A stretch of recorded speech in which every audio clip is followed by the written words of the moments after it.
is you got to give Canelo Alvarez credit from the standpoint that he was the constant aggressor.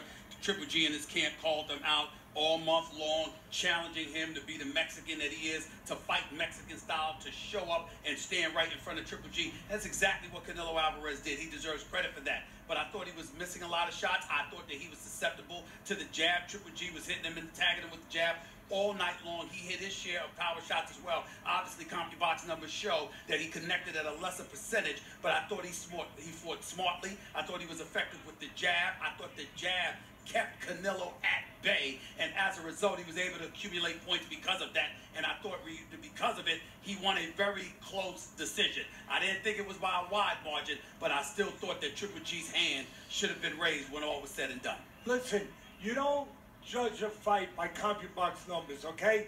They're nice. It's nice to have them. It looks good.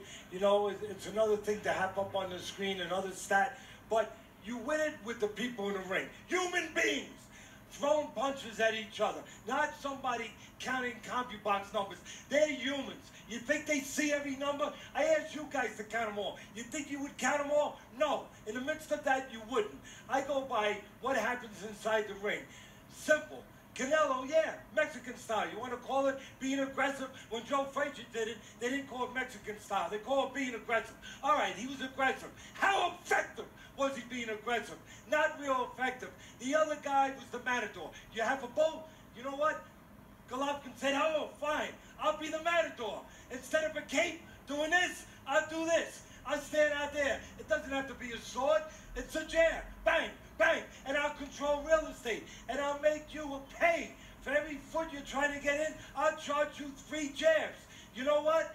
Somebody wasn't doing the arithmetic at the end of the night. No, because there's no doubt about it. Golovkin won the fight. And you know what? All week long, I picked Canelo. So I'm saying I'm glad he won because I look smart. But at the end of the day, it was the wrong decision. Okay. They went with the wrong guy. Nowadays, judges are ridiculous. They give it to anyone who's coming forward. Yeah, if you went forward, they might give it to you. Well, with you, they might make an exception.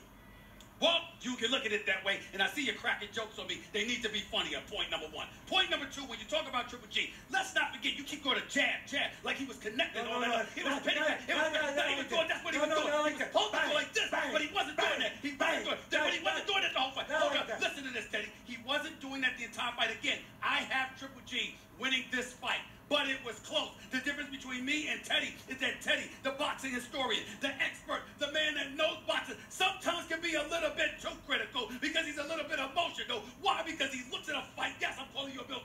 Yo, he's a little bit too emotional. And what happens? That's what that would be Joe. That would be Joe. The point is, this is what he does. He set up there because Teddy Atlas walks into a boxing match and he has a certain level of expectations. And when you don't measure up to those expectations, it ticks him off. He gets emotional. And you get this kind of reaction. A ridiculous 117, 112 score. Who are you, Teddy Atlas or Adelaide Bird? That score does not work. It was tighter than that. It was closer than that. Respect the sport that you love so much and have so much to do with its success. And appreciate a good fight when you got one. Who was emotional? You!